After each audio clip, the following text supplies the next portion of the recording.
Hi, and welcome to Mrs. PM Reads, where we are continuing in the Magic Circle by Katherine Neville. And in our last video, I'm going to glance here to make sure I get the names right. So Wolfgang and Ariel attended this intense briefing about all the different istans, so to speak, over in the Soviet Republic and surrounding areas. Yeah, lots. And then they went to lunch, a late lunch, and she asked for some clarification about the group of 77. So that's an interesting piece. Wolfgang told her that the whole reason she was there was to meet with her grandfather. Well, Hieronymus Ben has been dead for I don't know how many years. And he says, yeah, but I'm talking about your true grandfather. And that's, well, she did give him a name, but I'm going to leave you with the cliffhanger. Well, no, you saw it. So they're going to go see Dacian Baxarides. Baxarides? Yep, Dacian Baxarides. So yeah, this isn't interesting. We've been hearing about him throughout the book. So anyway, okay, here we go. New section, the Magus, M-A-G-U-S. Magus is derived from Maja, the mirror wherein Brahm, according to Indian mythology, from all eternity beholds himself and all his power and wonders. Hence, also our terms, magi, magic, image, imagination, all implying the fixing in a form of the potencies of the primeval, structureless living matter. The magus, therefore, is one that makes the operations of the eternal life his study. Charles William Heckathorn, The Secret Societies. That's where that quote's from. Okay, so we got more. It is who may owe his bond to the world of images and appearances, be sensually, voluptuously, sinfully bound to them, yet be aware at the same time that he belongs no less to the world of the idea and the spirit as the magician who makes the appearance transparent that the idea and spirit may shine through. Thomas Mann. Man is superior to the stars if he lives in the power of superior wisdom. Such a person, being master over heaven and earth by means of will, is a magus. And magic is not sorcery, but supreme wisdom. Paracelsus, Paracelsus.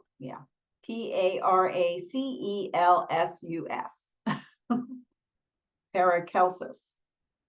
In his own magic circle wanders the wonderful man and draws us with him to wonder and take part in it. Johann Wolfgang Goethe. Okay, all those quotes, and here we go. Wolfgang wanted to prepare me to meet Dacian Baxarides, but how could anything have prepared me for the events of my past 2 weeks? And now this, the revelation that my insufferable, arrogant father might actually be the spawn of my grandmother's illicit lover rather than the legitimate son of Hieronymus Ben.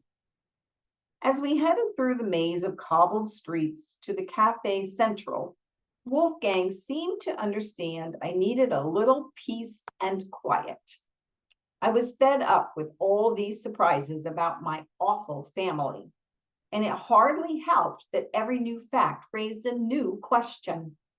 For instance, if Dacian Baxarides really was my grandfather and Hieronymus Ben knew it, why would Hieronymus have raised my father Augustus as the apple of his eye?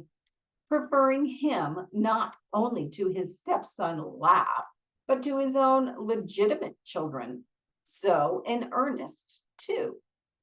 In the larger picture, Dacian Bassarides had played a pivotal role in each and every scene. For instance, if Pandora's estate was parceled out, as Sam and I had surmised, among members of the Ben family, without anyone knowing who got what, then, as executor of that estate, Dacian might well be the only person alive who could say how these manuscripts were connected and to whom.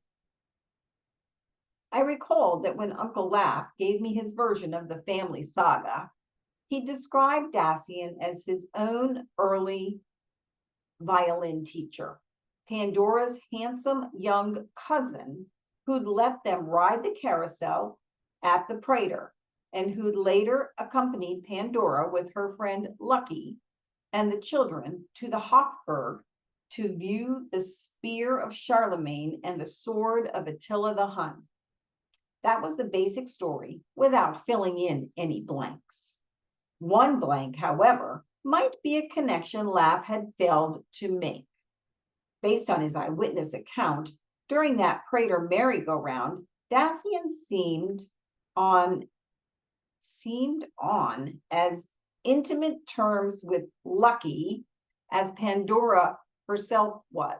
So remember, if I remember correctly, Lucky is Adolf Hitler.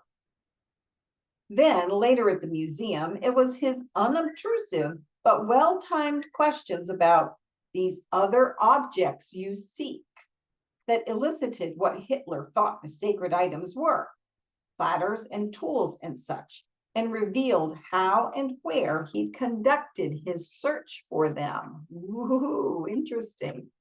But if Pandora's cousin really was at the center of the plot, as Sam had hinted, and as I myself was starting to believe, just how had this starring role fallen to Dacian Bassarides? The Café Central had recently been redone. Some construction at the back was still underway, as a bit of dust and intermittent sawing attested. But since my last visit, the old dark paneling, flocked wallpaper, and dingy wall sconces had been banished, and the place was now a bright, open space. As we crossed the room, the fog outside lifted. Pale light poured through the big windows and glistened on the glass and brass display case filled with the rich Viennese pastries. At small marble tables scattered across the floor, people sat on the stiff chairs reading papers attached to polished wooden sticks, as crisp as if they'd been freshly laundered and pressed. The painted plaster figure of a middle-aged Viennese sat alone at his usual table near the door, a plaster cup of coffee on the table before him.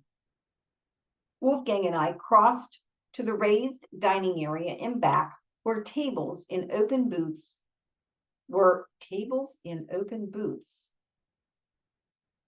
each graced with a crisp white cloth, sparkling silver, and a pitcher filled with freshly cut flowers.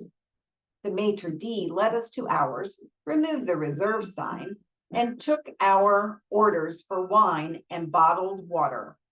That's an alarm. Let's keep going almost, because I hate to stop and start over. Almost done. When the drinks had arrived, Wolfgang said, I hoped he'd be here already. The wine made me feel more relaxed, but Wolfgang's mind was elsewhere. He glanced around the open space of the room, then sat back, folding and refolding his napkin with some impatience. Boy, that alarm seems to be getting louder. It's going to stop in a second. I'm sorry, he said. Since we've come late, it's possible that he is already here. Nope, it's not going to stop. Okay, let me finish a couple paragraphs and then we'll stop.